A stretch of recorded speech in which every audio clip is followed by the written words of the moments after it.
We must understand God's mark, His sign, His seal. We went through this in Revelation chapter 13. And the Lord delivered to me 2 tablets of stone written with the finger of God. They were not to be messed with. Deuteronomy 9 verse 10. So God's seal, God's mark is in the heart of His law. It's the Sabbath. And it gives authority, as we have said, to the whole law. Now, are we saved by keeping the law? No, let's get this quite clear. But without keeping the law, will we be saved? No. See? Always ask the counter question as well. Now the point is this. If we're not saved by keeping the law, then how are we saved? By grace.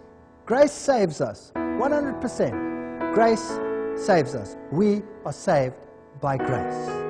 So, if I now keep the law, what am I acknowledging by keeping the law? I'm acknowledging a higher authority than myself. Is that correct? If I keep the law, I am acknowledging a higher power than myself. And if I keep it exactly like He said, I'm acknowledging His authority. Is that correct? So whose righteousness am I acknowledging?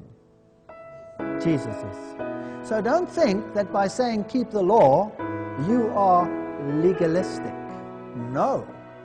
In actual fact, by keeping the law, if you do it right, you are propagating righteousness by faith. Because you are acknowledging His superiority in your life. You are acknowledging your dependence upon Him. And you come in line with His wishes because you are acknowledging His fullness of understanding. Does that make sense? So, by not accepting man's laws, but accepting God's laws, I acknowledge my dependence upon Him.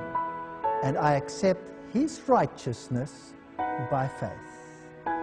So, the mark of the beast message involves righteousness by faith and obedience as a consequence. As simple as that. I gave them my Sabbaths as a sign between me and them, that they might know that I am the Lord that sanctifies them. So where does your righteousness come from? From Him, not from me. This is righteousness by faith. So the third angel's message is righteousness by faith in verity. Absolutely.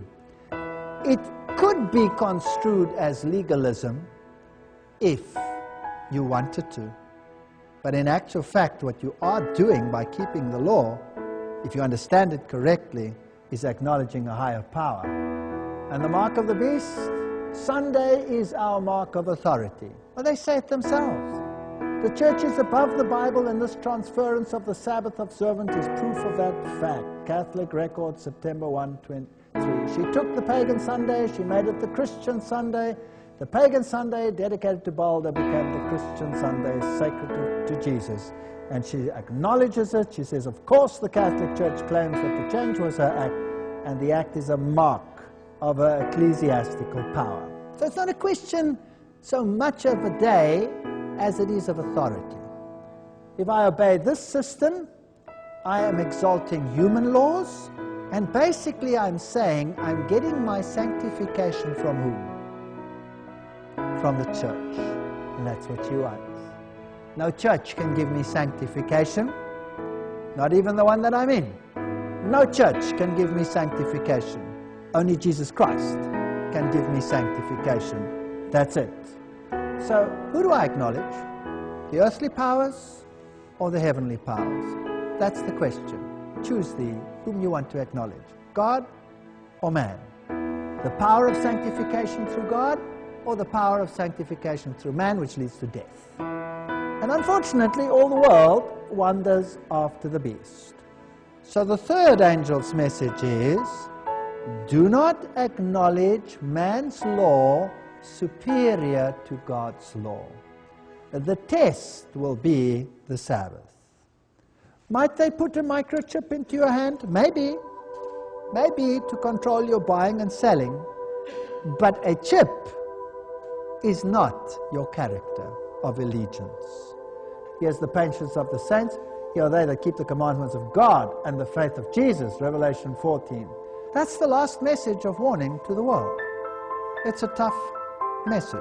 It's a very tough message, and a very unpopular message. And he that dwelleth in the secret place of the Most High shall abide under the shadow of the Almighty, Psalms 91 verse 1. If you choose the Lord, you have nothing to fear. He'll take care of you. He's promised to do so.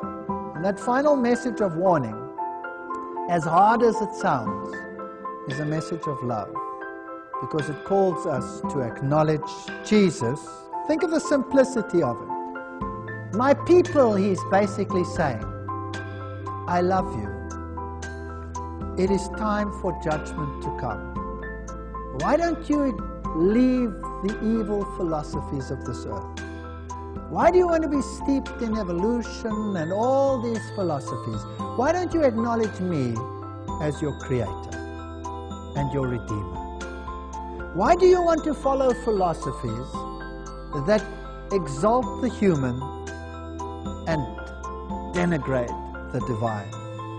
Don't you want to acknowledge me because I am the one who sanctifies you and makes you whole and makes you sons and daughters of the Most High? That's the message. Isn't it a nice message? It's a sweet call from the Lord above, saying, come, my children, why would you be lost? And you can listen or you can reject. That's the final message to this world. It's tough, but I believe it's true. Amen.